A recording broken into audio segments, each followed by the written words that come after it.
Developing right now on Morning News Now, President Trump setting a 2-week deadline to make a critical decision whether or not to join Israel and order a U.S. strike on Iran's nuclear program. There's a chance for diplomacy. The president's always going to grab it, but he's not afraid to use strength as well. Now, critics questioning the president's 2-week time frame as Israel and Iran continue their violent exchange. We'll bring you updates from Washington to the Middle East. Also this morning, federal fallout. America's immigration debate now clashing with America's favorite pastime in Los Angeles, with the LA Dodgers saying they turned away ICE agents from stadium grounds. Meanwhile, an appeals court ruling President Trump can keep control of the California National Guard for now. We've got the latest. Plus, more storms and heat capping off a wild week of weather across the country, with millions of people waking up to heat alerts this morning. We are tracking the warnings and what to expect for your weekend. And start your engines, a new high-octane action movie with some major Hollywood star power racing into theaters next week. I got to catch up with the cast of F1 ahead of the premiere to hear what it was like to get in the driver's seat of a real race car and how making the film changed the way they see the sport. Good morning. Thank you so much. And good news, it is Friday. I'm Savannah Sellers. Joe is on assignment. I appreciate you starting your day with us. We're going to begin this morning in the Middle East, where Iran is continuing to launch missiles into Israel in retaliation for strikes on its nuclear sites. Video from Israeli paramedics, this is on your screen right now. It shows large smoke clouds billowing from a residential building in southern Israel after an Iranian missile landed nearby this morning. Meanwhile, Israel said it targeted Iran's Arak nuclear reactor and a nuclear development site in Natanz yesterday. Israel said it would, quote, increase the intensity of attacks following an Iranian strike that hit a hospital in Beersheba that the Ministry of Health says injured more than 270 people. Now, Iran says it was aiming for a military complex nearby, and NBC News has confirmed the hospital is within a mile of an Israeli military intelligence compound. The White House says President Trump will decide on any potential action against Iran within the next 2 weeks. On a visit to the damaged hospital yesterday, Israeli Prime Minister Benjamin Netanyahu had this to say about President Trump. President Trump will do what's best for America. I trust his judgment, and we will do what we have to do, and we are doing it. NBC News White House correspondent Monica Alba is standing by with more from the administration, along with senior fellow at the Middle East Institute, Brian Katulis, for analysis on this. But we are going to get started with NBC News international correspondent Matt Bradley. He is following the developments on the ground in Israel, as he has been for us for months. Matt, good morning. Thanks for joining us. So let's start with the latest there on the ground where you are. The Israeli military does say that they've intercepted hundreds of missiles launched towards the country. But, I mean, it's evident that that system is being put to the test. We were just showing viewers a moment ago a residential building that was hit. Tell us how at risk Israeli residents are this morning, and a little bit, Matt, just your experience, what it's been like to be hearing these missiles and air raid sirens for the past week, if it feels different than when you've heard them previously, because some of these are getting through that Iron Dome. Well, it definitely feels different in the sense that everybody seems to be taking cover. Everybody is taking these sirens seriously. But I got to tell you, we haven't heard a siren here in Tel Aviv for the past 24 hours. We've been seeing something of a reprieve over the past couple of days. It's been well more than 72 hours since there was a death from an Iranian missile strike anywhere here in Israel. And we heard that there were sirens that sounded in southern Israel this morning. We didn't hear them here in Tel Aviv. You know, there was that strike yesterday morning that you mentioned that scored a direct hit on a hospital in southern Israel. That didn't actually kill anyone either, though it did result in several dozen injuries. The fact is that we are seeing what looks like fewer and fewer Iranian missiles being fired at Israel. Now, according to the Israelis, they've taken out quite a few of these missile launchers, which, while there still may be missiles in Iranian possession, the fact that they don't have as many missile launchers to launch them on, and we're talking about hundreds of missile launchers that the Israelis say they've taken out, about 2/3 of Iran's launchers, it means that they're not able to fire so many in individual salvos in each of these barrages of missiles, which means it is a lot easier for these missile defense systems to take them out before they strike or before they land. So we are seeing a decrease in what looks like Iran's offensive capability against Israel. So that has been a major change. Matt, let's talk about on the ground in Iran. Two sources familiar with the matter told NBC News that Israel's airstrikes have probably set Iran's nuclear program back by a few months. Tell us about the most damaging strikes that have actually impacted their nuclear program and any new targets since the last time we talked yesterday. Yeah, well, we just heard actually that the Israelis said this morning that they struck basically a research institute that does research on Iran's nuclear project. And this is something that was in and around Tehran. The Israelis said that they've been striking nuclear targets over the past 24 hours. But it looks as though, as I just mentioned, a lot of the focus of Israeli strikes over the past 24 hours, over the past several days, has been on these missile launchers. They're doing what the IDF call missile hunting and taking out these launchers and the missiles themselves whenever they're exposed to the open. And so that's one of the things that we've been seeing the Israelis doing recently. They've also been turning more on domestic sort of security and propaganda arms. They struck a couple of days ago Israel's one of its state news agencies. They have struck the internal police organization within Iran, which means basically sort of the secret police. So they're starting to focus on another thing, which we have been increasingly hearing from the upper echelons of Israeli politics: regime change, which is, a problematic issue, one that is in many ways more difficult than taking out Iran's nuclear capabilities. Matt, Iran's foreign minister, in fact, is expected to hold talks. This is with the UK, France, Germany. That's in Geneva today. What sorts of conversations do we expect to come out of this meeting? And is the U.S. not being there anything to take note of? Yeah, well, as the world waits on President Donald Trump's decision on whether or not to intervene the United States into the Iranian fight, it looks as though we're starting to see a big diplomatic push by European countries. And this is going to be foreign ministers from Britain, France, and Germany meeting with their Iranian counterpart, Abbas Araghchi, in Geneva. And the main issue here is that these European diplomats are going to try to get Iran to agree to only be using their nuclear program for domestic energy use rather than to create nuclear weapons. Now, whether or not the Iranians are going to agree to this, we've already been hearing all of this language from the Ayatollah himself saying that the Iranians are not going to negotiate under pressure, under military attack. But we are still seeing this meeting going forward, and it looks as though, as I mentioned earlier, given the number of projectiles that have been fired from Iran, it does look as though Iran is now on the back foot. So if Iran sues for peace, we don't know. But it looks as though diplomacy is starting to move. The Iranians might not be in a very good position to continue their attack, so they might want to start going to the negotiating table. All right, Matt Bradley, thank you very much for your reporting. Stay safe, please. Well, let's now bring in NBC News White House correspondent Monica Alba on this. Monica, great to see you. So as we mentioned at the top of the show, the White House specifically here says President Trump will decide within 2 weeks whether or not to join Israel in striking Iran. Why 2 weeks? Look, that's something we have heard time and time again from President Trump on many different issues when it comes to foreign policy, when it comes to tariffs, when it comes to health care.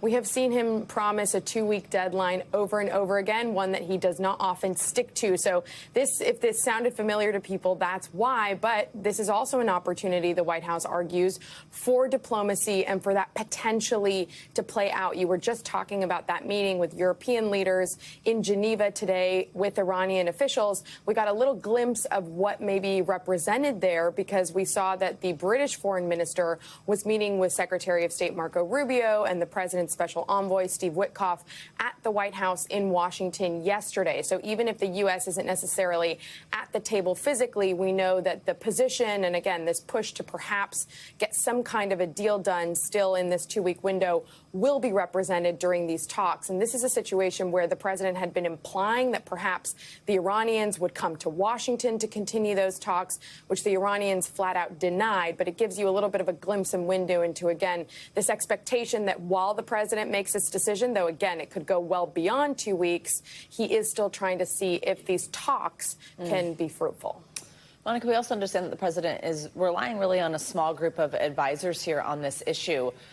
And notably, that National Intelligence Director Tulsi Gabbard and Defense Secretary Pete Hegseth, to a degree at least, are not really part of that group. Tell us about this. Yeah, there's really a core group of advisors who are key to any major decision that President Trump is making, though anybody who covers him or who has really observed him will tell you it's ultimately up to him, and he is the sole decider when it comes to things like this. But Vice President J.D. Vance, Secretary of State Rubio, his Chief of Staff Susie Wiles, his Deputy Chief of Staff Stephen Miller, we know that those are really, really influential voices, and specifically right now with this conflict between Israel and Iran, we know that the president is listening to a couple of generals and to his CIA Director John Ratcliffe. But exactly to your point, the Director of National Intelligence and his own Pentagon chief are not as involved. And that's because the president just right now, for comments that either both of them have made, Tulsi Gabbard and Pete Hegseth, has somewhat kept them at a little bit arm's length, something the Pentagon denies. But it's also interesting because, Savannah, whenever he is trying to make a decision like this, he also is known to crowdsource whoever he's talking to, whoever he's meeting with, for their ideas on what they think he should do. So he's seeking a lot of information, but maybe making the decision with a smaller team. Monica, this week we've seen this growing group of bipartisan lawmakers who actually want to introduce legislation that would block the president from using military force against Iran without congressional approval. Is that something that really has momentum behind it? And also, is there any teeth to it? Well, that's the thing. The president has really bypassed Congress. He has really often gone to the courts to see if what he wants to do sometimes is enforceable. When it comes to military use specifically, we do know that a bipartisan group of lawmakers has pushed for this resolution. The question is, can it get a vote? And then again, if it passes, for instance, to your point, would it really have any teeth to it? We know that they are trying to potentially get this on the floor next week. But then the question is, and a lot of Republicans have already raised this, if there is a question of whether U.S. interests are at stake, if U.S. personnel, military, are injured or killed or otherwise, then that's a situation where the president could argue he's well within his authority to do whatever he wants in response to that. So everybody's waiting to see, but Congress would like there to be that because there is this reminder of what happened with the invasion of Iraq decades ago, where that, of course, was a major question. Monica Alba, thank you so much. Well, for more analysis on this conflict, let's bring in Brian Katulis. He is a senior fellow at the Middle East Institute. Brian, thank you so much for your time this morning. So we've seen a lot of mixed messaging out of the White House since this conflict began. It's just been a little over a week ago now. First, President Trump said he was against involvement and against even Israel doing anything here. And then Israeli Prime Minister Netanyahu, obviously, we now know, went ahead, took that action anyway. And now President Trump is weighing action of his own, with Netanyahu ultimately saying, as we played for viewers a little bit ago, that he trusts the president's judgment. How do you think Iran is perceiving this dynamic, and how do you think the U.S. looks on the world stage right now? I think Iran's quite confused, like many of other Middle East actors. They don't understand what President Trump actually is going to do, in part because of two things. The president himself is not that stable of a man, if you've noticed that. He's pretty erratic. I would put it at 50-50. He either bombs Iran or within a few weeks, he's actually sitting down and talking to his counterpart from Iran.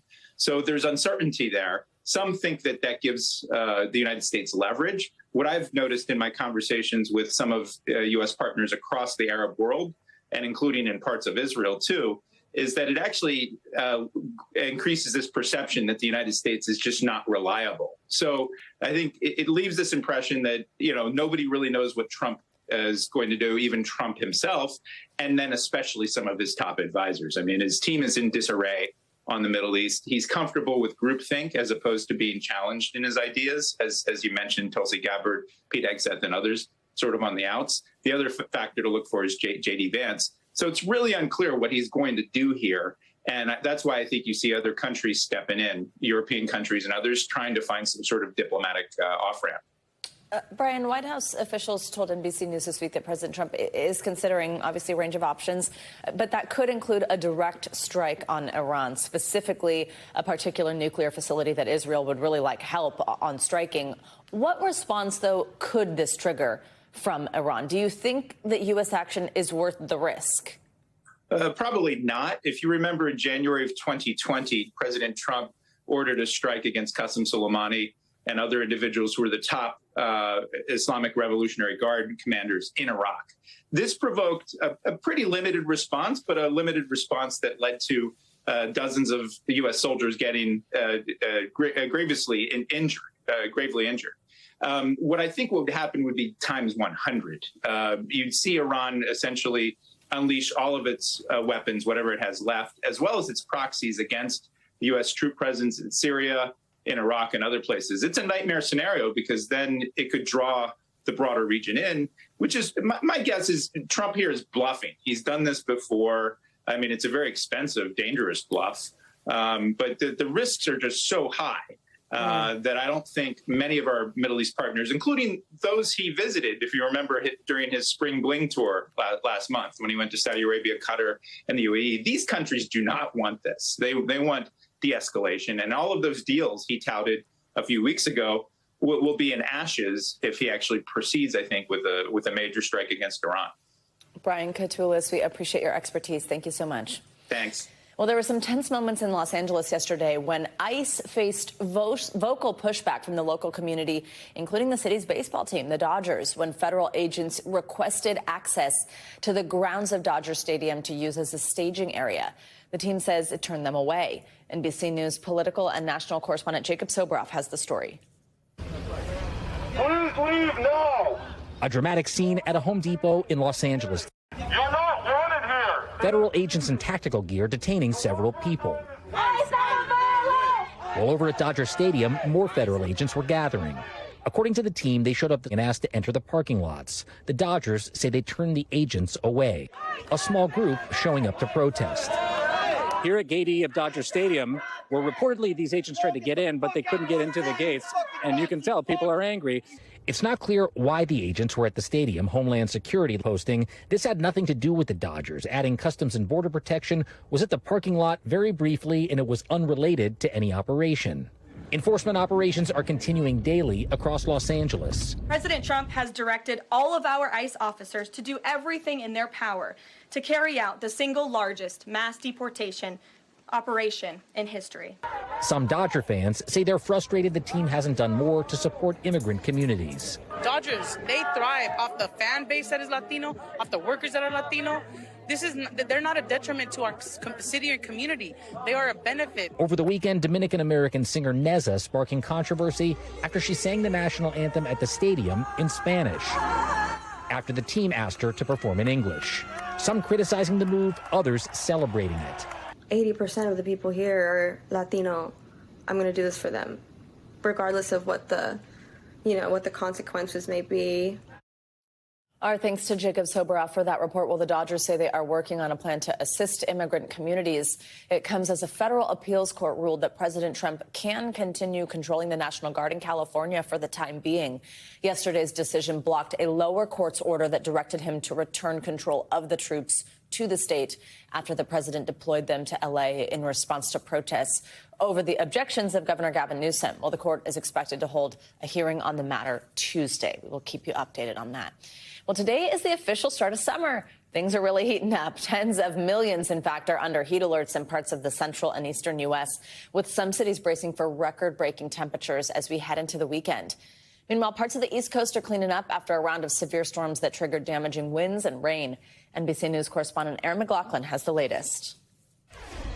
Overnight severe storms wreaking havoc up and down the East Coast. Here in New Jersey, you can see just behind me how that massive tree just slammed into that house. Thankfully, no one was home at the time, but it's a stark example of just how destructive the wind can be, as well as these downed trees overnight knocking out power to hundreds of thousands. During a thunderstorm in New York City, a 15-year-old boy is recovering after being struck by lightning in Central Park while standing under a tree. And all this comes as thousands across the South and Midwest are cleaning up from storms that ravaged the region. Now, for this morning, it's looking like it's going to be a beautiful day here in New Jersey. And I, of course, say that with a big smile on my face, considering what we've been through here in the Northeast. 8 consecutive weekends of relentless rain. That streak is about to be broken. But the sun this weekend comes at a price. Sizzling temps for tens of millions forecasted for the end of the weekend. Back back to you. All right, Erin, thank you so much. And let's get a closer look at these high temperatures. Who's going to try to keep cool across the country? It's time for your morning news now weather. We've got Michelle Grossman here in studio with us this Friday. Hi, Michelle. Good morning. Hi, Savannah. Great to see you. And yeah, we are going to be sizzling over the next couple of days. Look at this number, 101 million people impacted by heat alerts. We've been talking about the Southwest all week long with the dangerous heat. That's continuing, but this heat is overspreading the country. So we're looking at heat advisories. Those are in the orange, heat watches, heat warnings. Heat warning is in the hot pink. And we're going to keep this heat in place. It's all due to this area of high pressure, this heat dome that's sort of spinning in this hot air, and it's tacked in place. So we're seeing that the hot air being kind of tacked underneath this right at the surface. And we're going to really begin to warm up in the Northeast over the weekend into early next week. But there's that building heat wave. Look at that number, too. 183 million people will see a high today of 90 degrees or higher, right on cue for the start of summer, which begins in the 10 o'clock hour, 10 p.m. Eastern time later on today. So we will certainly be feeling like summer. And look at all the records that may be challenged today. 85 possible records where you see all these little red dots. This is through Monday. We're going to see the potential for some records falling. Temperatures today, they are above normal for many of us. We're looking at 108 in Phoenix. It's about 3 degrees above normal, so not too high. But Salt Lake City, 11 degrees above what is average. Denver, 101 today, 15 degrees above normal. And we're warm into the northern plains. That's where we could see some storms, too. Fargo, 88, 103 in Lincoln. Then we'll see that heat really overspreading the country tomorrow. We're looking at temperatures into the 90s in so many spots. Chicago, Minneapolis, Kansas City, near 90 degrees in New York. We're getting a little break from the humidity today in New York, but that's going to build back in. So as we start out early next week, we're going to feel the heat index. It's going to feel like 100 to 110 in many spots. So take a look at these numbers. 101 in Omaha on Sunday, 94 on Monday. And then as we head towards D.C., temperatures near 100 degrees Monday and most likely hitting the 100-degree mark in D.C. on Tuesday, Savannah. So we could really see our first heat wave of the season. We're not ready for it. It's been so cool, but we're really going to start to see those temperatures increasing over the next several days. Well, in some places it's scary how hot, and that can be dangerous. But I will say, I don't know if I'm ready for it. I agree with that because, like, yesterday when it was hot and I took the subway, I'm like, oh boy. It was so humid though, too. That was terrible. Yeah, and you're At like, least today, okay. warm, but not quite as humid. But I will take the heat over the rain this late in June. Yep, I agree. All right, so that's some good news. Thanks, Michelle. We'll see you in an hour. Much more to come here on Morning News Now. Later this hour, a significant shift in where younger generations get their news as social media takes the top spot. More on the trend that's renewing concerns about who you can trust. But up first, after the break, a look at the uncertainty for thousands of transgender troops now banned from serving. We'll be right back. We're back with a look at the uncertainty that's facing thousands of transgender troops who now have to start over after spending years serving our country. During his first week in office, President Trump signed an executive order effectively banning trans people from the military. And last month, the Supreme Court allowed that policy to go into effect. NBC's Jay Valle spoke to some service members who are trying to figure out what comes next as they get closer to the now inevitable end of their military careers. So let's bring your chin down just a bit. These military service members are preparing to start over. Shake it out a bit. The new headshots, just the first step for the career military members now uncertain about where they'll work next, when they'll see a paycheck, how long they'll have health care, even where they'll live. Now turn your left, bring your left in right there. Yeah, there we go. It's a snapshot of the new reality for transgender service members. After a Trump administration policy kicked in this month, effectively prohibiting transgender people from military service, forcing many to leave the life they love. I still want to serve. I still want to serve people. I still want to serve this country. The deadline just passed for active trans service members to identify themselves under orders from the Department of Defense, a move that leads to their separation or early retirement. Of the 2.1 million members, the Defense Department says transgender people make up just over 4,000. About 1,000 stepped forward before the deadline. Those who did not now face a waiting game of being discovered via departmental medical records and put on leave. I am currently a captain in the U.S. Army. Ryan Gunderman served in the Army for nearly 8 years before she voluntarily identified, now waiting for official separation. I was on the cusp of being able to serve as who I am. She began her transition a year ago, her gender-affirming care paid for by the Army. Now she's out of uniform, with just 2 weeks of medication left and scheduled doctor's appointments all canceled by the military. things that we were hoping to have that, just a year ago the government was guaranteeing to us are now gone. I'm not prepared to walk away from this. I don't have very much time to plan. Master Sergeant Nick Wright with the Army National Guard is just a few months shy of 18 years of service and says he won't get the benefits he's earned. I've given up 18 years of my life for this. Am I entitled to it? I mean, yeah, I should be, but it's more than that. It's bigger than that. For those who don't qualify for early retirement, the difference in their payout for voluntary versus involuntary separation? Half. Expressing a false gender identity divergent from an individual's sex cannot satisfy the rigorous standards necessary for military service. We have hit the criteria. We have surpassed a lot of the standards. We are just as deployable, just as dedicated, just as willing to sacrifice our lives as every other person who puts on that uniform. The Department of Defense did not respond to direct questions about soldiers' benefits after service. It did say that this is not a ban, rather a policy against those with gender dysphoria, the medical term for when someone feels their gender identity doesn't match their sex at birth. And the department fully intends to treat everyone impacted by the policy with dignity and respect. We will get transgender ideology the hell out of our military. It's going to be gone. No more dudes in dresses. We're done with that. What is your response to that?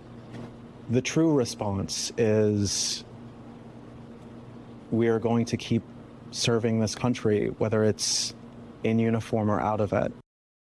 Our thanks to Jay Valle for that report. Well, the Pentagon is urging transgender service members to sign a waiver if they want to stay in the military under its new policy. They say they will consider those waivers on a case-by-case basis as long as there's a compelling reason for the government to keep them on staff. Trans members, though, argue that the requirements, they're things like demonstrating that they've never tried to transition, would make it practically impossible for any trans person to qualify. Ukraine's president is calling for action to push Russia toward a ceasefire after Russia's deadliest attack on Kyiv this year. NBC's Danielle Hamamjian joins us now with that and other world headlines. Hey, Danielle, good morning. Hey, Savannah, good morning. It might be hard to keep up with all the news going on in the world, but Ukraine is still reeling from that massive Russian drone and missile attack that targeted the capital on Tuesday. Volodymyr Zelensky visiting the site of a 9-story apartment building that was struck by a missile said that this was another reminder that more pressure must be applied on Moscow to reach a ceasefire deal. This was the deadliest attack on the capital this year. 28 people were killed, including a U.S. citizen. Over to Thailand now, where the Prime Minister has had to apologize after a phone conversation between her and a family friend who happens to be the former Cambodian Prime Minister, Hun Sen, was leaked. The two were discussing a border dispute, but that embarrassing leak has now triggered public anger and threatened to the collapse of her government. Prime Minister Paetongtarn Shinawatra said she made the call from her personal phone and did not know the conversation would be recorded and made public. And finally, something uplifting. The largest ever relocation of rhinos took place, and it was a success. 70 South African white rhinos were transported to Rwanda, away from the dangers of poaching and hunting. Quickly in numbers, they can each weigh up to 2 tons. They traveled 2,100 miles across the African continent in a Boeing, then by road in crates, and they now appear to be doing well in their new home. Wow. Savannah? Oh, my gosh, amazing to see in here. Danielle, thank you so much. Well, coming up, a terrifying encounter for a 9-year-old girl. Just snorkeling, then I went up to breathe, and then something hard bit me. Yeah, the thing that bit her was a shark. Her story of survival and the warning now for beachgoers. That's next on Morning News Now. We're back with a new investigation into the financial relationship between a healthcare giant and then doctors' practices. NBC News Now anchor Vicki Nguyen spoke with a pediatric surgeon who struggled to get reimbursement for the care she had already provided to some of her patients. Do you feel like this is a David versus Goliath situation? Absolutely. She's beautiful. Brain surgeon Dr. Kathy Mazzola opened the New Jersey Pediatric Neuroscience Institute 17 years ago. I'm going back to sleep. To provide care to the state's most vulnerable. including kids with neurological conditions like brain tumors, epilepsy, and autism. If a child gets hit by a car at 11 p.m. on a Friday night in Newark, we're there, taking their skull off, taking out the blood clot, saving their lives. A massive cyber attack against a healthcare giant and the chaos it's Last year, hackers targeted United Health Group, crippling its claims processing unit. So instead of getting reimbursed for the patient care her practice already provided, Dr. Mazzola was getting $0. Maybe 3 days into the hack, when there was no money coming in, I just walked into my office, closed the door. I cried for about 5 minutes because I couldn't believe this was happening. United Health stepped in to help through a bank it owns, Optum, offering a $535,000 loan to Mazzola. And its CEO made this promise. We will provide this assistance for as long as it takes to get providers' claims and payments flowing. I really believe that Optum would give physicians a reasonable amount of time to repay the loan, with the understanding that this financial crisis almost bankrupted us. Despite United saying the loans didn't need to be repaid until doctors' practices were back to normal, United Health told Mazzola in January that she had 5 days to pay the money or it might start clawing back reimbursements. Mazzola says she'd already started paying back $10,000 a month. But then she learned in April that checks issued from United Health to her practice for taking care of children on Medicaid, more than $70,000 worth, were being redirected to United Health's bank Optum to pay off the loan.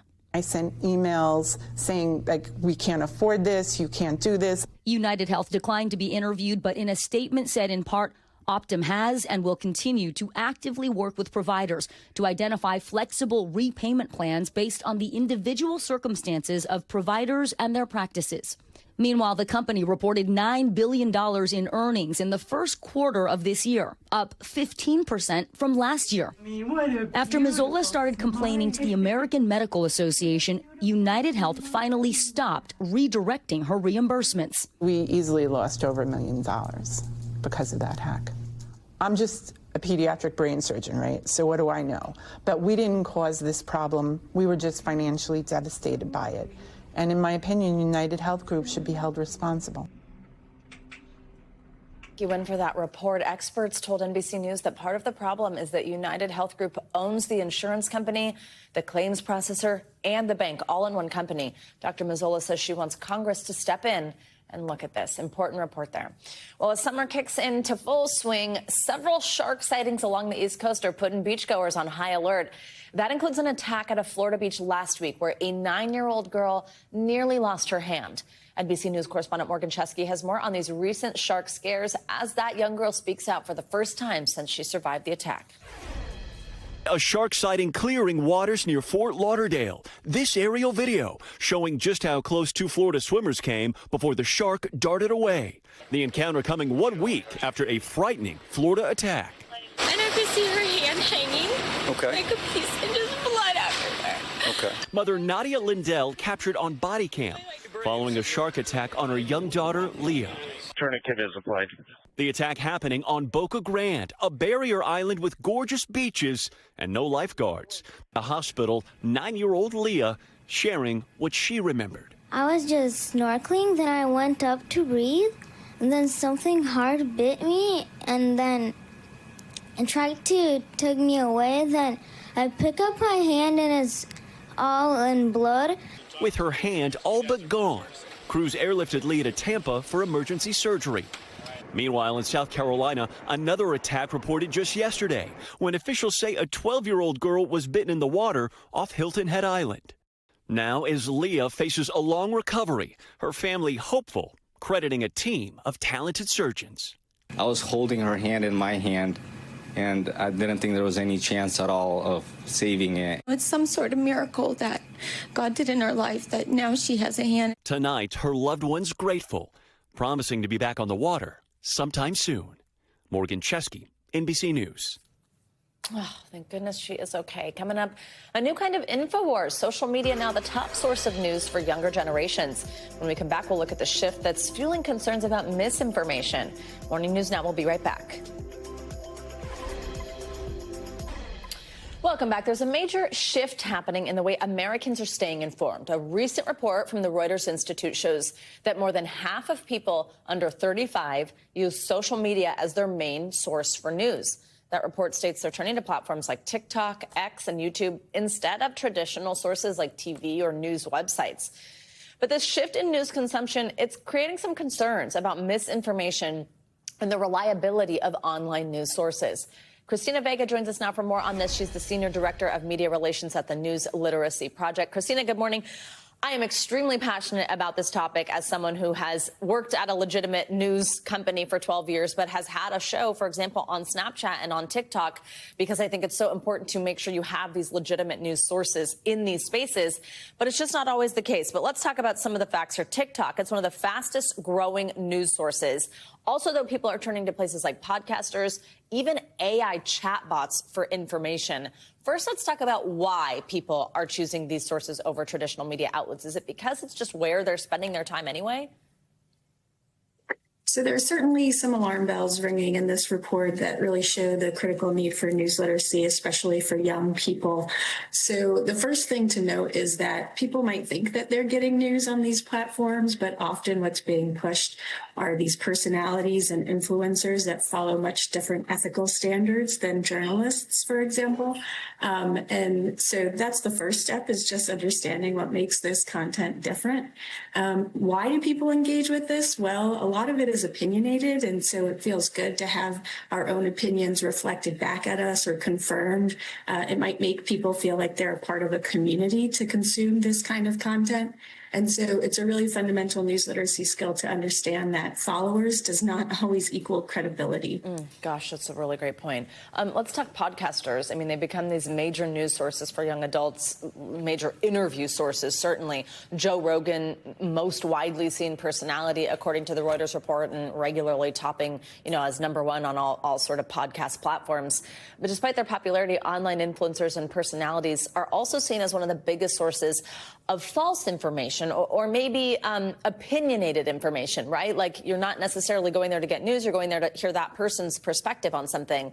What do media companies and journalists need to try to do to adapt to this changing landscape of news consumption, to kind of like compete in these spaces and make sure that real news is getting eyeballs too? So there are things that journalists can do, but fundamentally this is a news literacy issue. So a lot of people don't understand what goes into making credible journalism, and the fact that journalists follow ethical standards, that they have to fact check things before they can publish it. And so that's important to understand, and for journalists to help other people understand. For example, a lot of people don't know that there's a firewall between the opinion side and the news side of a newspaper, or the advertising side of a newspaper, whereas a lot of these influencers might, be sponsored to support certain products, that sort of thing. And Gen Z, we know, is really struggling to distinguish between these different types of information. And so that's why news literacy and teaching news literacy is so critical. All right, Christina, that's exactly what I want you to do for us, is help us out with some tips here. I mean, because I have another stat for you. Of course, this overwhelming majority of Americans, this report shows, they're concerned about how hard it is to determine what's true or false from online news sources. I'm sure so many people deal with this with their parents, or maybe people who are not as native to social media platforms, sending things that are just not real information. Give us a little bit of help here, just maybe a couple reminders for people on how you can fact check things you're reading. Well, first, I want to say, Gen Z also struggles with this, too. We did our own study that found that 80% of teens say that they see conspiracy theories on social media, and of those, about 81% believe at least one. And so this is very much an issue that young people struggle with as well. But if you only do one thing to fact check online, I would say just check your source. There are a lot of these accounts, especially on social media, that are like meme accounts or satire accounts, and those get shared out of context, and people sort of believe that it's real. And so first, just see if there's a history of, this account sharing inflammatory content or partisan content, for example, or is there evidence that they're, trying to provide reporting that represents all sides, that is accurate. And if you do two things, if you're still not sure after trying to check the source, then just do a quick search. Oftentimes you can find a Wikipedia page or some other reporting that can give you clues as to whether this source is trustworthy. Another tip that I love, which is kind of along the lines of what you're saying, is called lateral reading. When you open up several tabs, if you are going to go ahead and do that and search like the source, also see are multiple places that are reputable sources saying something at least similar, if not the same, when it comes to a big news event, right? Yes, that is a fundamental news literacy skill and can go a long way to helping make sure that you're getting lots of different viewpoints as well. Yeah, Christina Vega, really important information, something everybody should continue to brush up their skills on, is making sure you can sniff out misinformation. I appreciate your time this morning. Thank you. Well, Tesla's long-awaited robo-taxis are set to hit the road in Texas this weekend, but it's shaping up to be far from a full launch. CNBC's Silvana Henao joins us with that and some other money news for us. Hey, Silvana. Hey, Savannah, good morning. Happy Friday to you. Yes, so Tesla is launching its robo-taxi service in Austin, Texas this weekend, but it is expected to be modest at best. Now, the Financial Times reports Tesla will only have about 10 cars available for rides, and the company plans to make them avoid the city's most challenging intersections. Now, if problems do arise, robo operators will be able to take control of the cars. Tesla CEO Elon Musk told CNBC last month the robo-taxi service might launch with less than a dozen cars. The New York Times reports it could be months before the service is available to the general public. Google is testing real-time AI voice chats and search, allowing you to have back-and-forth conversations with the company's Gemini chatbot right from the search engine. So the test, which is rolling out now to Google Labs users, currently doesn't support camera sharing, but Google does expect to add that in the coming months. Google announced plans to bring Search Live to AI mode last month.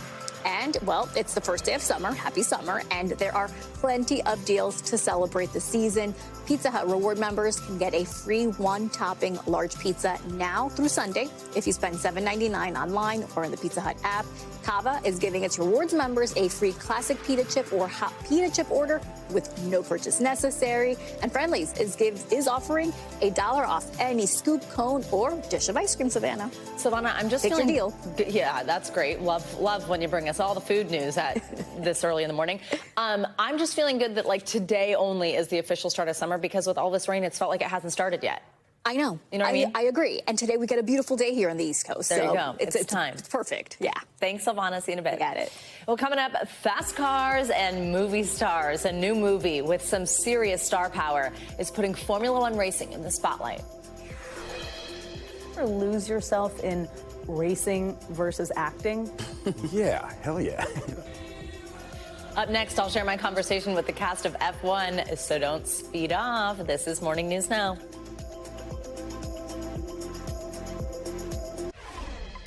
Welcome back. It's time to buckle up for a summer blockbuster that's shifting into high gear. I'm talking about F1, the movie. Some of Hollywood's biggest stars teamed up with a real-life racing legend to prepare for the role of a lifetime. The movie's about a veteran Formula One driver who comes back to the track to help a struggling team. Well, I got to speak with the team behind the film, including Brad Pitt, for an inside look at the wild ride that went into bringing this movie off the track and onto the big screen. It's the ultimate thrill ride. F1 the movie puts the audience in the driver's seat like never before. The story of a veteran race car driver back on the track was filmed at real Formula One races around the world. Joe had called first with this audacious plan to put actors in the car, put the cars on the track, to embed ourselves into the F1 season, which is a religion amongst itself. It was director Joseph Kosinski's idea, taking what he learned on Top Gun Maverick and applying it to race cars. Action. We're going to capture the experience of what it feels like to be in one of these cars. We had to develop a brand new camera system for this film because the cameras we needed just didn't exist. Pan. Son is here for the audition. Actor Brad Pitt and co-star Damson Idris learned how to drive with the help of Formula One legend Lewis Hamilton, a producer on the film. Did anyone get any notes from Lewis Hamilton that changed anything major for you? Don't crash. Yeah, Lewis would always tease me specifically and say I was driving too slow. So those were my notes. Go faster. Both Pitt and Idris hitting speeds up to 180 miles per hour. It's exhilarating, you know. We trained for about 4 months. So the repetition around each track, that's what made us and helped us to be prepared for these daunting moments of having 5 to 10 minutes to get a shot. By the end, we really did become a part of the world. I just remember our first shot was taking the cars out at Silverstone, also hallowed ground, and in front of 100,000 fans or whatever it was on quali day, and we get that 10-minute slot, and we just want to bring the car home because we don't want to mess up the program, and we really needed to prove ourselves this first week to F1 and to the sport that we could integrate ourselves, not be in your way, and still get our shots, and fortunately for all of us, I think we were all pretty grateful that it all went like. That was preparation. I couldn't get enough time in the car. It was a happy place and any excuse to get back out there. Did you ever lose yourself in racing versus acting? Like lap time more than a line? Yeah, hell yeah. We were shooting this tense scene, and Brad was going through this famous curve called Eau Rouge, which is known as one of the most dangerous curves in all of F1, and every time he'd go through it, he'd have a big smile on his face, which was not the scene that we were playing there. And so we had him go again, and the second time, big smile again. So at some point, I had to be like, Brad, please stop smiling. It's such a rush. Take through there. It's such a high.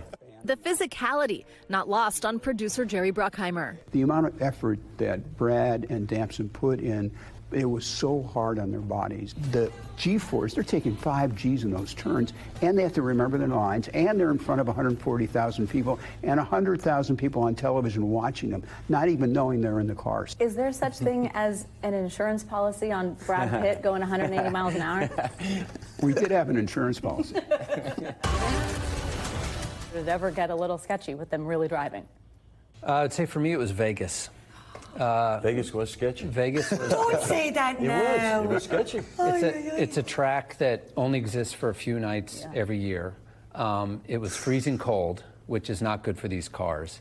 And it's one of the only tracks we shot on that has no margin for error. It has walls on both sides. And we had a 15-minute slot to shoot our driving sequence. And no practice. And no practice. We never got to go on the track. So they had trained on the simulator, but essentially that first time out on the track, they were shooting our sequence for the film. The tires had very little grip. And that was the time where I said to myself, am I pushing too hard here? Is that your first time hearing that? Yes. No, it was sketchy. It was cold. It was slippery. There's weird breaking points where you got to break into a corner. It was strange, but still exciting. Really exciting. They're saying Sonny Hayes isn't a has-been.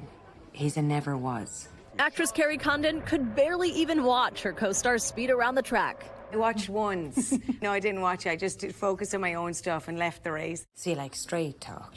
Her own stuff, playing the technical director of the team, a position only currently held by men in Formula One. So hopefully that will inspire any women who are interested in physics or maths that they could go in that direction, because that's what you need to do, just study very hard and do engineering, and you could be on the pit wall. I just need one of my cars across the finish line. Javier Bardem plays the team's owner, who recruits Pitt's character. The two, not shy about their bromance. I'm going to say it. We make a pretty hot couple. Yeah, exactly. No, I feel really lucky when Javier joined us, because his character, the Ruben character, really anchors the story, anchors the whole film. It was an honor. It was a pleasure. Well, you don't just walk off the street and pilot a rocket. Yes, you can if you've done it before. Javier, you drive too. 20 meters in a parking lot. That's true, that's true. And it's by far the most dangerous moment in the whole shoot, right? What makes this movie so immersive is the story, the redemption, second chance, the teamwork, all the things that we want in our lives. That's what makes this movie wonderful. What did you learn about yourself at 180 miles per hour? I'm fearless. Who are you now?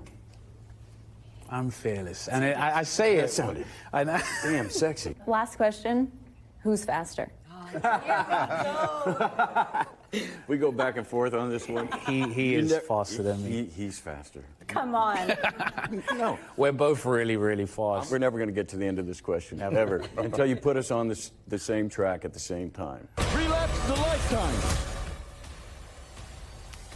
Brad and Damson, we're ready to go. Same track, same time, whenever you are. F1, the movie, opens in theaters on June 27th, and I highly recommend it. That's going to do it for this hour of Morning News Now. Stay with us. The news continues right now.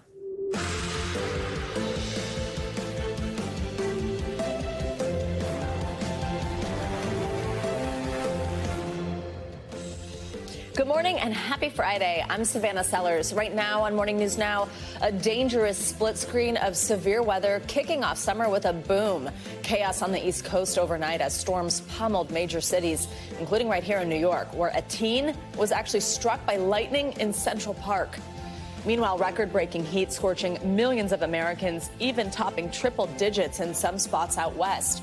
Our Michelle Grossman is tracking it all for your weekend. Also this morning, President Trump setting a new timeline for his administration's response to that escalating conflict in the Middle East between Israel and Iran.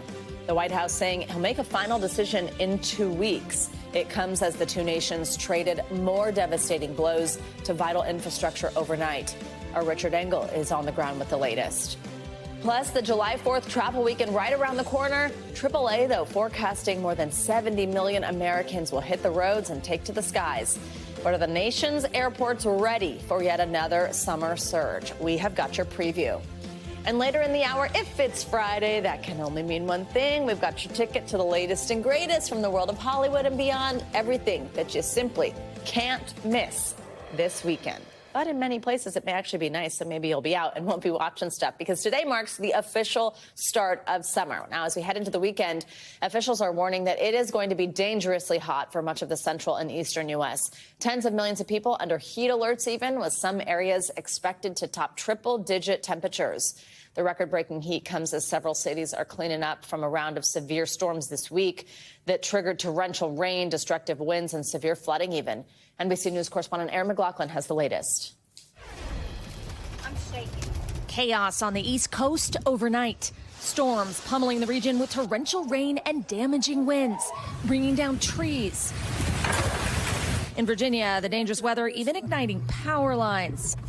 This is freaking crazy. And triggering severe flooding. During a thunderstorm in New York City. She's going to 5th Avenue, East 96th Street, struck by lightning in the car. A 15-year-old boy is recovering after being struck by lightning in Central Park while standing under a tree. It comes as thousands across the South and Midwest are cleaning up from storms that ravaged the region. There was just leaves and branches everywhere. Crews are also working to clear mud and debris from a stretch of the busy I-40, which is expected to stay closed for 2 weeks. And now dangerous heat is setting in, with tens of millions under heat alerts, much of the country scorching. I can't imagine we'll be here longer than like 15 minutes, honestly. It's really hot out. The steamy triple-digit temps, a shock to the system. It was yucky out. With record highs set to bake the Northeast. Washington, D.C., Philadelphia, and New York soaring to the high 90s. But despite the brutal temperatures, many are diving right in, hitting pools and beaches to cool off as the summer season heats up. Our thanks to Erin for that report. Well, we've got more now on the heat waves spreading across the country with your Morning News Now weather. Michelle Grossman's here to fill us in. Hey, Michelle, good morning. Good morning. Yeah, we're going to see that heat staying in place for a while. So that's when it becomes more dangerous, too, because it kind of fatigues the body. So let's look at today. That's one of the major stories with that heat kind of spreading to the east. That warmth, also dry vegetation, low humidity will prompt some fire danger in the southwest. Notice in northern tier of the nation, we're going to see the chance for some strong storms. That includes a few strong tornadoes from the northern northern plains to the upper Midwest. Could see some large hail, also some damaging winds, some heavy downpours. And then as we head towards the east, the northeast, we're going to be much less humid than yesterday, but temperatures are starting to rise, and especially through the weekend into the early part of next week. The southeast, we have the chance for some showers and storms, and some of them could produce some heavy downpours, very summer-like. Now, as we go throughout the weekend here, we're going to see the plains sizzling. We're sizzling today, temperatures in the 90s, 100s throughout the central plains, the southwest, also really warm, lots of sunshine, really heating us up too. We're going to see a storm system moving onshore in the Pacific Northwest. That will bring us a chance for some rain. Some of it could be heavy, where you see those brighter colors, the reds, the oranges, the yellows, and then the chance for severe storms in the upper Great Lakes. This is because we have a big area of high pressure. I'll show you that in just a minute. And we're going to see that rain kind of skirt across the system. Now, some models are showing a little bit of rain moving into New York City early tomorrow morning. So we're going to watch that very closely. Not every model is showing that. Also, we're looking at some showers and storms in the southeast on Saturday. By Sunday, more rain moving into the Intermountain West. So what was in the Pacific Northwest moving a little bit further to the east. Record highs, noticing that heat is really moving off to the east. A beach day in portions of the mid-Atlantic. It will be hot. Temperatures in the 90s for many of us. Heat alerts for 101 million Americans today. We're looking at anywhere from the southwest or the middle of the country into the Ohio Valley, the northeast. We've had heat advisories, heat watches, and also heat warnings. This is why. Big area of high pressure. It's a heat dome. It's tacked in place. It's pumping in that really warm air, and eventually will pump in some moisture too. So we're going to add some humidity in there as well. And it's tacked in place, so the sinking air under this dome is going to trap that heat at the surface. And we're going to see that in place for many, many days, at least through midweek next week. Building heat wave, 183 million people will see highs of 90 or above. It's like Mother Nature got the memo that summer starts later on tonight, and we are going to feel like summer. So that's the big story. Potential records, many of them will fall over the next several days. Where you see these red dots, those are potential records, daily highs that could be broken. So over 85 records could be challenged through Monday. And this is why the jet stream lifting to the north, that area of high pressure, they're combining together to kind of let that warm air flow in. So we're looking at 108 in Phoenix, 101 in Denver, and then Savannah. As we go throughout tomorrow, notice all those 90s, 80s off to the east, and this will stay in place for several days. Oof, beach day for sure. All right, Michelle, thank you so much. Well, now let's head to the Middle East, where the Israeli military says it's intercepted hundreds of missiles launched toward the country by Iran. In southern Israel this morning, residential buildings were severely damaged in Beersheba after an Iranian missile landed nearby. The scene unfolded near the same hospital that was struck by an Iranian missile just yesterday. Iran claims it was aiming for a military site near the hospital when it was struck. NBC News has confirmed the hospital is within a mile of an Israeli military intelligence compound. Israel said it would, quote, increase the intensity of attacks on Iran following this strike. NBC News chief international correspondent Richard Engel is on the ground in Israel with the latest.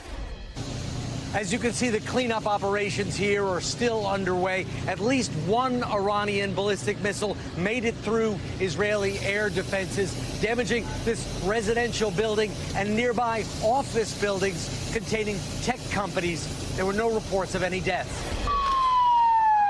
An Iranian ballistic missile slammed into a building complex in Beersheba in southern Israel overnight. Fire crews arriving quickly. Israeli media, quoting the military, report air defense systems here malfunctioned, providing no additional details. The new strike is close to a hospital Iran hit yesterday, causing dozens of minor injuries. Iran claims the hospital wasn't its target, but a military complex nearby. NBC News has confirmed the hospital is within a mile of an Israeli military intelligence compound. And today's attack was even closer to it. The back-to-back strikes in the same vicinity appear to be part of a troubling trend for Israel. A senior intelligence official in Israel telling NBC News Israel's renowned Iron Dome missile defense system had been 90% effective, but that it's gone down to 65% in the last 24 hours. And that Israel's warning time after Iranian missile launches, previously 10 to 11 minutes, dropped to 6 to 7 minutes, suggesting Iran is using faster, more advanced missiles. Prime Minister Netanyahu blaming Iran's supreme leader for targeting Israeli civilians. They're targeting civilians because they're a criminal regime. They're the arch terrorists of the world. Israel's defense minister going further, saying the Ayatollah should not continue to exist. While diplomacy to end, or at least pause the conflict, is now gaining steam, Israel is continuing to pick apart Iran's military and nuclear program. New Israeli military video this morning showing Israel destroying more of Iran's air defense systems and Iranian drones. Israel says it has now taken out 2/3 of Iran's missile launchers. A new diplomatic push is now underway with Iran's foreign minister in Switzerland meeting with European officials. Before those talks began, he reiterated Iran's position that it can't negotiate as long as Israel continues its attacks. All right, Richard Engel, thank you very much for that report. Well, in Washington, the White House says President Trump has set a 2-week deadline to decide whether or not the U.S. will join Israel in striking Iran. NBC News Chief White House correspondent Peter Alexander joins us on this angle. Hey, Peter, good morning. Savannah, good morning. The president's new 2-week timetable that you note there for a decision whether the U.S. will target Iran's nuclear capabilities really does give him a little bit of breathing room here, but it also opens up concerns that the death toll, the casualty count will keep growing on both sides in that region, with the situation there already escalating. Still, the White House says the president is extending this window in hopes that a diplomatic solution can be reached, citing a substantial chance of negotiations with Iran. With Iran and Israel trading another round of attacks, President Trump is setting a new timetable for his decision whether to bomb Iran. I have a message directly from the president, and I quote, "Based on the fact that there's a substantial chance of negotiations that may or may not take place with Iran in the near future, I will make my decision whether or not to go within the next 2 weeks." Today, European diplomats are expected to meet with Iranian officials in Geneva, just 24 hours after Secretary of State Marco Rubio and the president's Middle East envoy Steve Witkoff met with the UK's foreign secretary, discussing how Iran must make a deal to avoid a deepening conflict. It comes after the president had repeatedly suggested strikes could be imminent. I may do it, I may not do it. The White House says any deal with Iran must include a ban on enriching uranium, a demand Iran has so far refused. To some, the president's 2-week time frame sounded familiar. Recently asked whether Russia's Vladimir Putin wanted to end its war with Ukraine. I'll let you know in about 2 weeks. And about when he'll decide new tariff rates. I'll do this at some point over the next 2 weeks. As he deliberates whether to order U.S. military action in Iran, NBC News has learned the president is increasingly relying on a small group of advisors for critical input, according to 2 defense officials and a senior administration official. Among them, Vice President J.D. Vance, Secretary of State Marco Rubio, Chief of Staff Susie Wiles, Deputy Chief of Staff Stephen Miller, and Special Envoy Steve Witkoff. Officials also tell NBC News the president has sidelined the Director of National Intelligence, Tulsi Gabbard, who opposes U.S. strikes in Iran, and has not been routinely turning to Defense Secretary Pete Hegseth as part of his decision-making process. The Pentagon responded saying that's completely false and that Hegseth is speaking with President Trump multiple times each day. And the commander of the U.S. Central Command just warned that if Iran wanted to move forward, it could have enough enriched uranium in roughly a week. Experts say it would then take likely months to more than a year to build the nuclear weapon itself. Savannah? All right, Peter, thank you very much. Well, it has been 2 days since a jury acquitted Karen Reed of second-degree murder and other charges related to the death of Boston police officer John O'Keefe. Well, now one of the jurors is speaking out, shedding some light on how they reached that verdict. NBC News correspondent Emily Aketa has been following this. You've been in Massachusetts for much of these deliberations. Good morning. Yeah, good morning to you. So now with any possibility of a life sentence behind Karen Reed, she has been out with family and friends in Boston and addressing questions around what could be next as we begin to hear from people in that deliberation room about the most influential parts of the weeks-long trial. Out in Boston, Karen Reed now speaking out about the weight of this week. Just tell us what your plans are going forward after yesterday. I didn't even know I'd be here today, so I had no plan. Not guilty. After her blockbuster acquittal in the death of her boyfriend, John O'Keefe. But the elation outside came in sharp contrast to reaction from loved ones of the late Boston police officer. At first, there's grief. Then it's anger. Extended family member Beth telling Dateline they're finding some solace in moving forward. A positive is Johnny can be at peace in the family and friends can grieve. Prosecutors said vehicle and phone data, along with testimony from first responders, showed that Reed struck O'Keefe with her car back in 2022. What did she say to you? I hit him, I hit him, I hit him.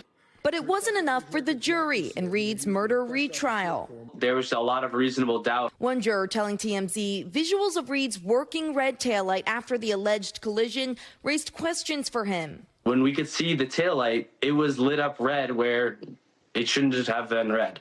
I don't believe that the SUV collided with John O'Keefe. While Reed was cleared of murder and only found guilty of driving under the influence, she still could be found civilly liable in a wrongful death suit brought by O'Keefe's family.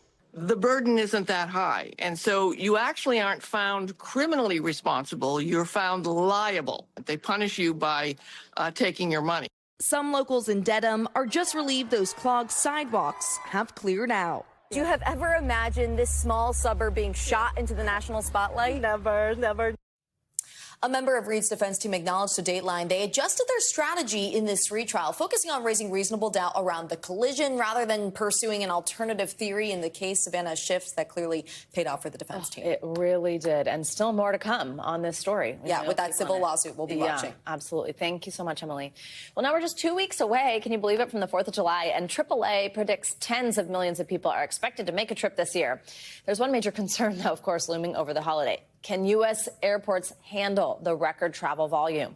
NBC News correspondent Ryan Nobles has the latest from Reagan National Airport.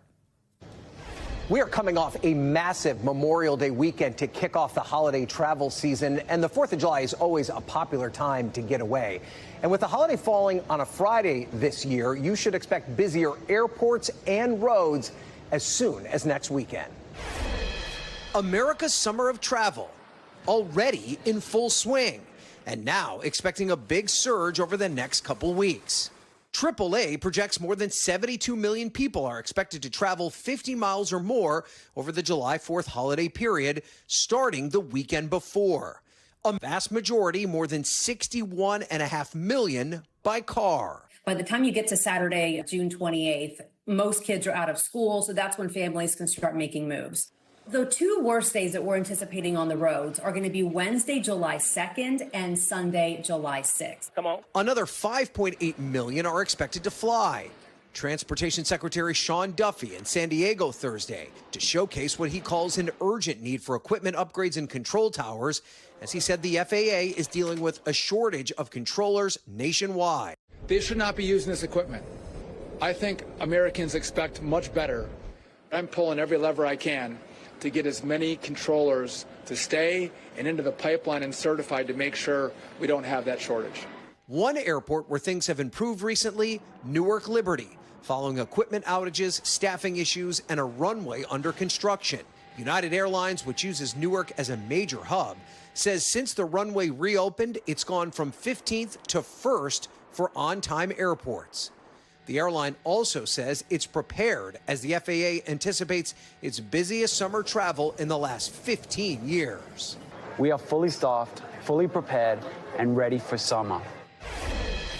And there is, of course, one thing that none of us can control, and that is the weather. So if the weather pops up, you could expect and see some delays. As for the cost of travel this summer holiday season, AAA says that a round-trip domestic air ticket is going to cost you about 4% more than it did this time last year. But most people will be traveling by car, and the price of gas is down 20 to 25 cents per gallon, depending on where you live. All right, Ryan, thank you so much. Much more to come on this hour of Morning News Now, including what older Americans should know this morning about the grim possibility of Social Security running out of money in the coming years. First, though, after the break, the Trump administration's immigration crackdown leading to some tough decisions for the undocumented. Why more and more migrants are choosing to self-deport, leaving families broken. Those stories and more next. We are back now with details on the growing number of undocumented immigrants making the difficult decision to voluntarily leave the country. Officials claim that these so-called self-deportations may provide a better chance at re-entering the country in the future. But as NBC News anchor Zincle Asamoah shows us, the choice to stay or go is now tearing more families apart. The message has been clear. So to all illegal aliens, book your free flight right now. We want you out of America. But the choice on whether or not to voluntarily leave the country has been anything but. It was never our intention to move under these circumstances. In light of the Trump administration's push for mass deportations, some have chosen to voluntarily remove themselves from the United States. A government-chartered flight leaving Houston last month, others deporting on their own. Because of the choice that my dad made when I was a child, U.S. law says it doesn't matter. This newlywed couple tells our NBC station in Los Angeles they, quote, self-deported to Mexico. Irvine Hernandez Corona is an American citizen. His husband, Francisco, is undocumented, coming to the U.S. at 10 years old. I don't care that you were crying through the desert. I don't care that you didn't choose this. You can no longer stay in a place that you call home. Self-deportation is not something new. But what has happened in this 2025 is that we have seen an increase, a spike within this administration's aggressive immigration strategy. In Los Angeles, this man tells our NBC station he moved to Mexico along with his U.S. citizen wife. Today's my last day right here in the United States. After 20 years. It was my home and it was hard to leave. I'm not going to risk my husband going to a work camp or being sent to El Salvador. An Illinois family of 4 spoke to our NBC station in Chicago, asking not to be shown on camera out of fear. We have to disrupt everything and go back with probably just clothing.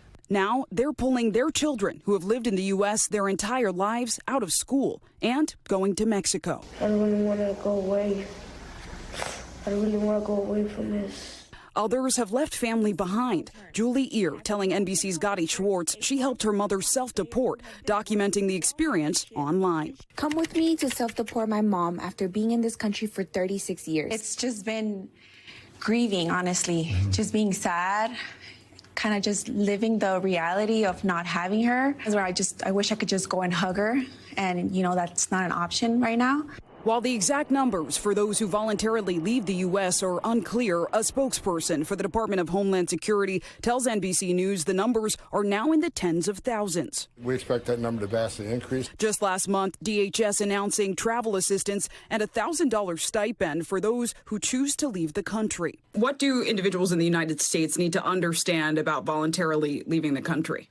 They need to understand that whether they leave voluntarily or not, they are still subject to the penalties, to the sanctions, a 3-year bar or a 10-year bar, time during which they cannot freely come back to the country. As many say, they fear for their lives amid the country's intensifying immigration crackdown. More are leaving the life they've known for decades. But we'll still sit here in silence sometimes, and we'll hold each other and we'll cry, and we'll remember that we left because we felt pushed out. Zinclea Samoa, NBC News. To London now, where this morning singer Chris Brown pleaded not guilty to an assault charge after an alleged nightclub attack 2 years ago. NBC's Danielle Hamamdin joins us with that and other world news for us. Hey, Danielle, good morning.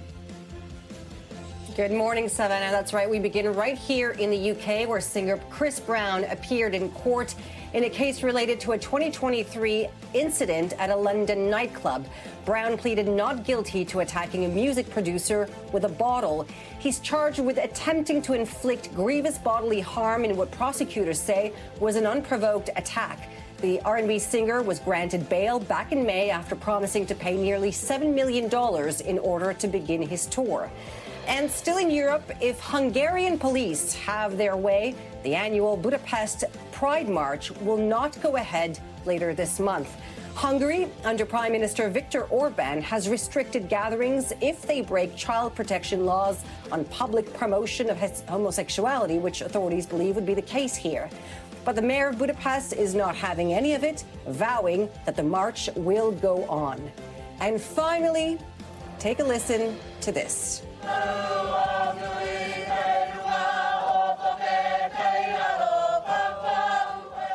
New Zealand has kicked off its Maori Lunar New Year celebrations. It started with a ceremony at dawn in the North Island. Matariki is the country's nationwide public holiday, which marks the beginning of the Maori New Year. And on that note, Savannah, I will wish you and viewers a great weekend. There we go. I know. Great weekend. Finally, some good weather here for it. Thanks so much, Danielle. Well, coming up, a warning over Social Security this morning. Why a new report says it could actually run out of cash within the decade, and what Americans need to know about their benefits. That is next.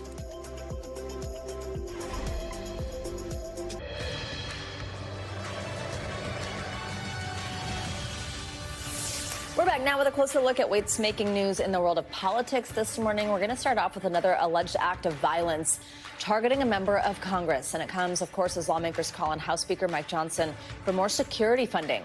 NBC News Capitol Hill correspondent Melanie Zanona is here with the details. Hey, Mel, good morning. Yeah, good morning. Happy Friday, Savannah. Here is a look at some of the top political headlines. First, tensions continue to run sky high among lawmakers concerned about their personal safety.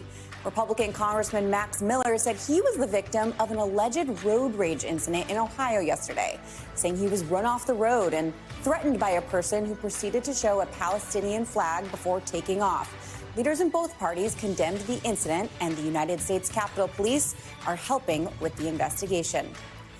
Trump continues his attacks on Federal Reserve Chair Jerome Powell. The president called Powell, quote, truly one of the dumbest and most destructive people in government. The attack comes after the Federal Reserve left interest rates at their current level. But Trump has repeated his calls to lower the rates, warning too late's an American disgrace. And finally, Trump's decision to again extend the deadline for TikTok's parent company to sell the app to an American owner has sparked some bipartisan frustration on Capitol Hill. Republican Congressman Dan Newhouse wrote on social media that the law is clear. TikTok can only be used in the U.S. if ByteDance divests its foreign ownership, with only one permissible extension of the compliance deadline.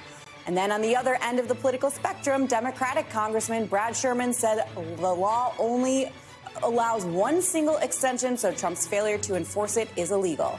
And that is a look at what's making news in politics this morning, Savannah. All right. We love our Politics Now segment. Thank you so much. Well, we've got information this morning from a new report revealing that Social Security may run out of money, and by 2033, within the decade, and that is sooner than previously projected. We've got our friend, Investopedia's editor-in-chief Caleb Silver, joining us on this. Caleb, good morning. All right. I think a lot of people are going to hear that headline and think, oh, my goodness, be so worried. Give us the details and tell us how it's possible this runs out in less than a decade.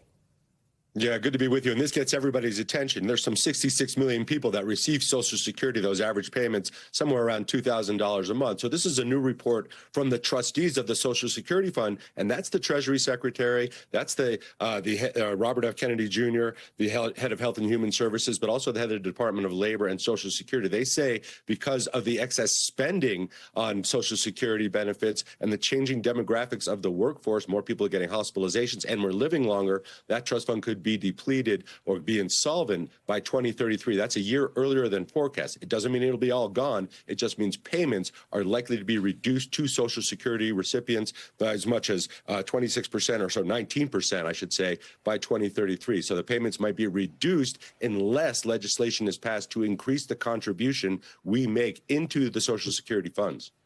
Caleb, can anything be done to reverse this? Can the government protect it at this point? Yeah, well, remember that Social Security is paid into by employers and employees. You've probably seen on your paycheck and your pay stub the FICA tax. That is what contributes to Social Security. And right now it's capped out at our incomes at $167,000 or so. And so what lawmakers are trying to say is we might need to raise that amount. We might need to increase the contribution from people making more money, but they're also asking for legislation from Congress to help make these funds solvent so they last a little bit longer. We've always been concerned that Social Security might run out just because of the, what's happening with immigration. If you have less immigrant workers, that's less people contributing. We're living longer, right? We are requiring more hospitalization, more medicine. That's depleting the funds. So they're saying we got to do something to change this, but just don't expect anything to happen anytime soon. Congress has its hands full with the big, beautiful tax bill and other issues at the moment. I mean, Caleb, you just said this, but just to reiterate and say the quiet part out loud, what everybody's thinking at home, every 2 weeks, people pay into Social Security with the idea that they can rely on it when they retire, when they need it for the rest of their lives. How concerned should Americans be? And for somebody who's hearing this right now, who's thinking, I retire after 2033, what's that going to mean for me? Is there any tips that you have for someone preparing now? Yeah, well, you're going to have to supplement your retirement income. It can't just be Social Security. Remember, the average payment is somewhere around $2,000 a month. And if that gets depleted by 19% or 23% over the next decade or so, well, that's going to reduce your income. So you got to be saving for retirement in other ways. That means IRAs, 401ks, and other means of actually growing your retirement nest income, because Social Security is probably not going to take care of it. It probably wouldn't have taken care of it anyway, but now we have a real problem. And it's not like this is some outside agency warning us about this. This is the Treasury Secretary and the head of Health and Human Services and the people that run that trust fund. They are warning us right now that it's going to run out a year earlier or be insolvent a year earlier than forecast. So you got to do your own thing and make sure you have enough retirement income to last you after you stop working. All right, Caleb Silver, thanks so much for helping us out. Good to see you, friend. Well, coming up, it's officially summer, and that means graduation season is here. So after the break, we're setting new grads up for success with some tips on how to stand out when you're looking for a job, even in the era of AI. This is going to be a cool segment. Stay with us. That's next on Morning News Now. Well, let's get to some money news now. Japan's SoftBank teasing a big potential investment in America. CNBC's Silvana Henao joins us with that and other money news. Hey, Silvana. Savannah, good morning to you. Happy Friday. Yeah, the founder of Japan, SoftBank, is pitching a $1 trillion industrial complex in Arizona to build robots and AI technology. So Bloomberg reports Masayoshi Son is looking to team up with Taiwan Semiconductor for the project to bring high-tech manufacturing back to the U.S. SoftBank has spoken with federal and state government officials about possible tax breaks. Now, SoftBank and Taiwan Semi have declined comment. The price of rice more than doubling in Japan last month, marking the biggest increase in more than half a century. Rice has been in the spotlight recently with Japan's government releasing emergency stockpiles to rein in the prices of the country's staple food. The surge coming as core inflation hit the highest level in about 2.5 years. Analysts know rice accounts for roughly half of Japan's core inflation. And shares of the Chinese company behind the wildly popular Labubu plush toys are tumbling this week. The move coming as Morgan Stanley removed Pop Mart from a focus list, and Chinese state media is calling for stronger regulation for blind box toys. Now, that's a concept in which consumers buy unmarked boxes for the chance to get a unique figure for their collection. The Labubu toys have become a global phenomenon, even drawing the attention of the New York Times and New York Magazine. A 4-foot-tall Labubu sold for $170,000 at auction in Beijing earlier this month, Savannah. Where's Brian Chung? Yeah, right. That's exactly what I thought. All right, Silvana, thank you so much. Sure. Well, graduation season is upon us, and a lot of college seniors are gearing up, of course, for their next steps. For some, that's going to be their post-grad career. Artificial intelligence, of course, though, is rapidly expanding its reach around the globe, which means today's young adults are entering a job market that's totally different from any other. So this morning, we've got some tips for grads on how they can build on their college experience and stand out as professionals in the age of AI. We've got NBC News personal technology analyst Joanna Stearns here. She's also a senior personal technology columnist with the Wall Street Journal and friend of the show. Joanna, we love when you are here. We are doing this because we were so inspired by this commencement speech that you just gave at Union College, your alma mater, this week. First of all, congratulations on that. I got to do this at my alma mater. Is it not like the coolest experience in the world? It really was, except that many of the graduates just seemed to want to get their diploma and looked very tired. But other than that, I had a great time. Okay, well, mine, by the way, was outdoor in a stadium in a snowstorm, and I had snowballs flying at my face, so at least you weren't dealing with that. Joanna, in your speech, I love how you sort of frame this, and it makes so much sense, of course, for your career and the type of expertise that you have. But you mentioned these 5 key tips for this year's graduating class. This is about living and thriving in an AI-driven world, and you sort of framed it around this. I think it's so smart because of course, it's like a great kind of way to organize a speech, but it's so much of the conversation right now. How will AI impact jobs? Will it wipe out certain industries in terms of human labor? Tell us the tips and why you do think that this can really help grads find success in today's world. Yeah, I mean, look, it's not if, it's when this is going to happen to these graduates. And when they see that AI is not only taking over whole types of industries or jobs, but definitely different tasks at different jobs. And so what I tried to think about was, okay, regardless of what industry you're going in, and honestly, regardless if you're a graduate or you remember when you faxed your resume, these can all be really helpful to you if you are working right now alongside or competing with AI. And so the first tip I have is be a creative human. And look, not everyone works in a creative field, but we all bring creativity to every job we do. And that is one place we have seen AI is just, it lacks the human soul, it lacks human emotion, and it lacks human creativity. And so the more you can lean into that in jobs, the better you're going to be. And the way I sort of illustrated this even was I showed, I played an AI generated song. And, that song just like, it sounded fine, but the lyrics just didn't have any meaning. And then I invited up a great alum of Union College, Ashley Sophia, and she played a real song that she wrote, and it was a stark difference. And so whatever career or whatever industry you're in, you can really see that being the case, right? AI can kind of do some of the basic work, but it doesn't have the soul, it doesn't have the creativity. Oh, so true. You also, one of your tips that stands out, being a truth seeker online. What's that mean? Look, we know it very well in the news industry. The internet is flooded now, not only with fake news and things that people have generated with using AI, but people are really starting to do this not only with text, but video and images. And so everyone has to just take a really discerning eye to everything we see and really think about, who benefits if I believe this? Especially as we get into this age of deep fakes and AI generated video. Joanna, and I will say, I think, go ahead. Yeah. I wanted to just get to what I think, is the one that I've seen people picking up online. And the rule number 2 was be a lifelong learner. And this was actually advice that I got from Sam Altman, the CEO of OpenAI. I emailed him right before the speech, and he came back with a pretty good quote. I'll read it. He said, get good at using AI tools. So you got to learn how to use those tools. And then this is the second part of his quote, focus on learning skills like adaptability, resilience, figuring out what other people want in a rapidly changing world. And I think this is really appropriate, not only for grads, because they just spent all this time learning how to learn. So they're just going to continue learning. But even those of us that have been out of school for a really long time, and we have to realize we have to learn these tools. We have to learn new parts of jobs. I love that you emailed Sam Altman, because he's such a, he's created the thing that has really got such a forefront of conversations, ChatGPT being the foremost chat bot that a lot of these teens maybe are starting to use or should be learning. And I think it's a great tip. I just had a tip like that from a different expert this week that's like, you got to start being comfortable with it. Joanna, I also love tip number 4, be a hard worker, because you just gave it to him straight. It's what you got to do. It's what you got to do. And I think, look, there is this sentiment that we won't have to work as hard when AI can do these things for us. And in fact, leaders like Sam Altman say, actually, we might end up just working for fun because AI can do a lot of our jobs. But you're not going to get ahead if you're not actually working as hard as these AI tools. And if you're not kind of overcoming, right, these can make us more efficient. But OK, that means we have more time. That means we can do more human-like tasks. Again, see rule number 1, the creativity. We can do more of the things that make us human if AI is doing the stuff that's, maybe some of the busy work or more of the stuff that makes us more efficient in jobs. Totally. Joanna, wonderful to have you with us. Congrats on giving this speech. So awesome that you did that. And it was fantastic. Loved every minute of it. Thank you.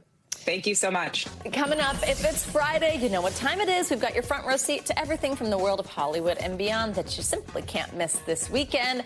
Stick around, grab your popcorn and your coffee. That's next.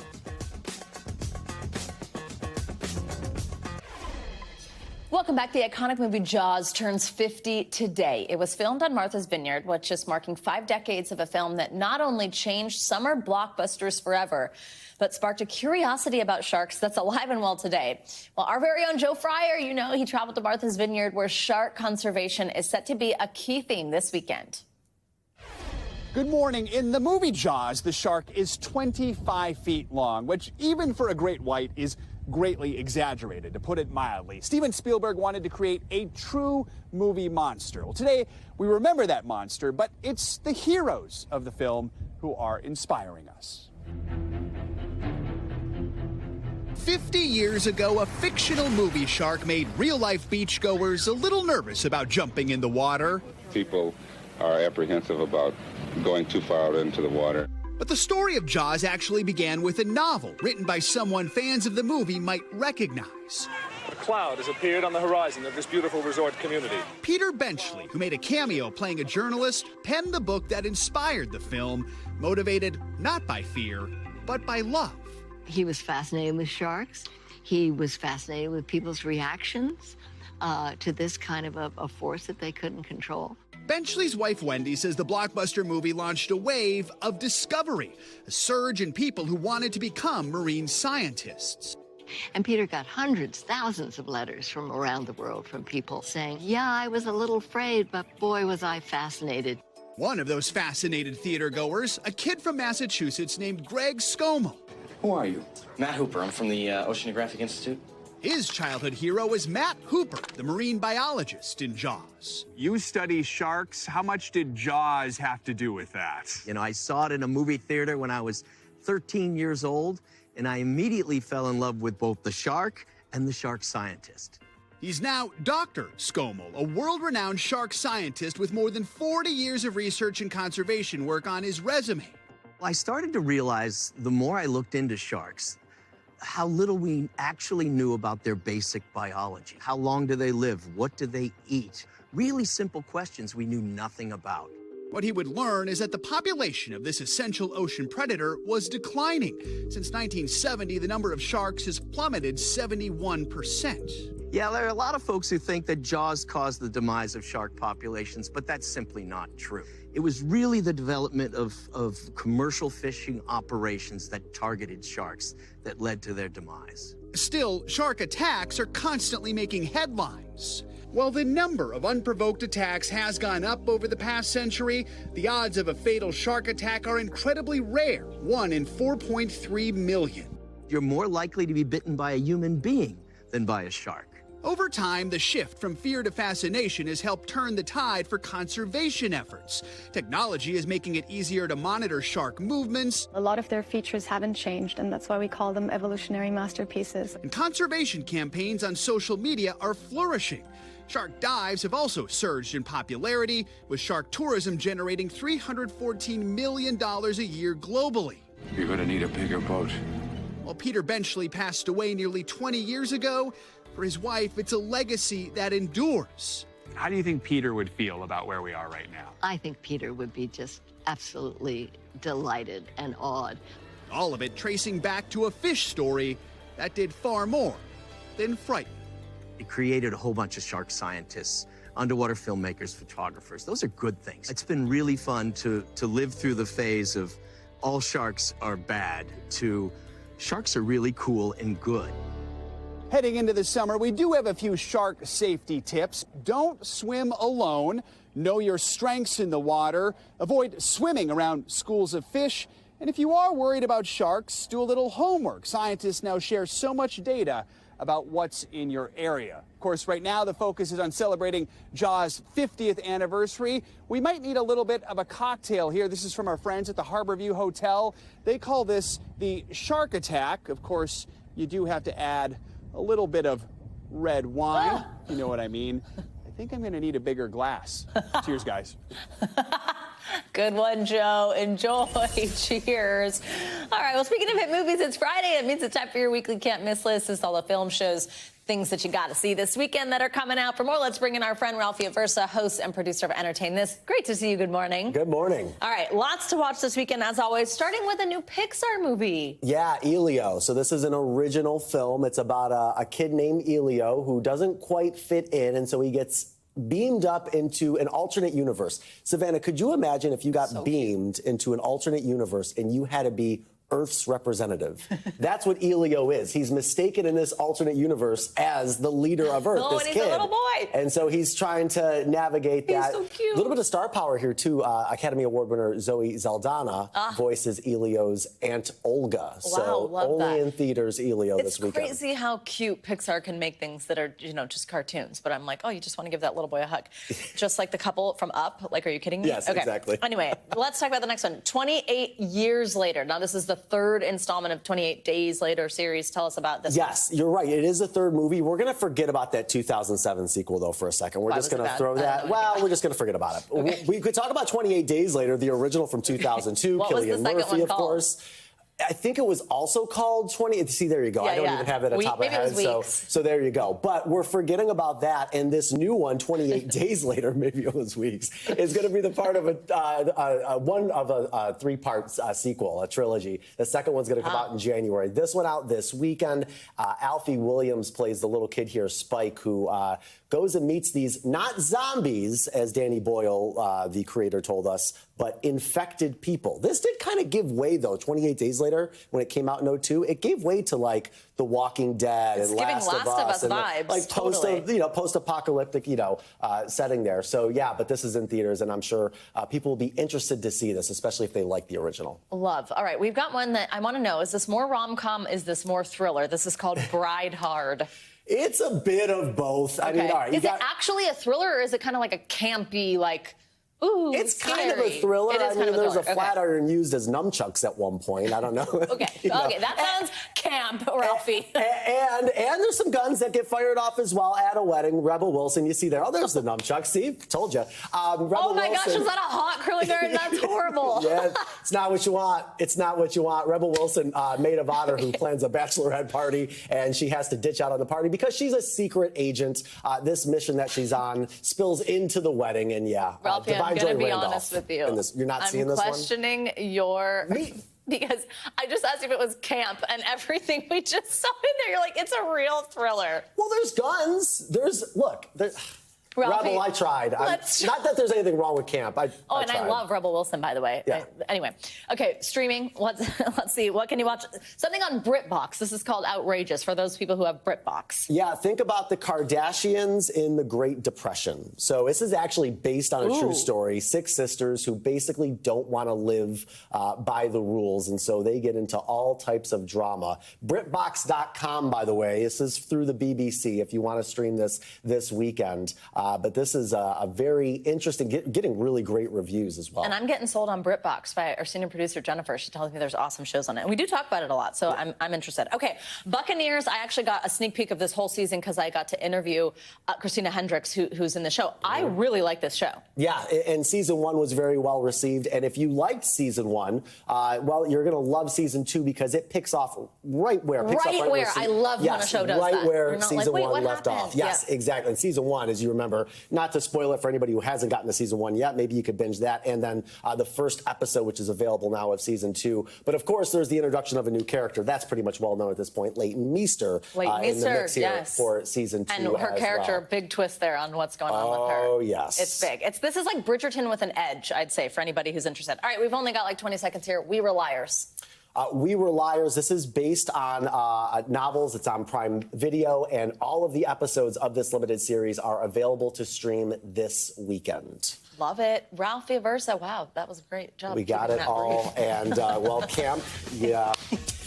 We'll work on that definition for next time. Ralphie, have a great weekend. Happy watching, everybody. That's going to do it for this hour of Morning News Now. Stay with us, though. The news continues right now. We thank you for watching, and remember, stay updated on breaking news and top stories on the NBC News app or watch live on our YouTube channel.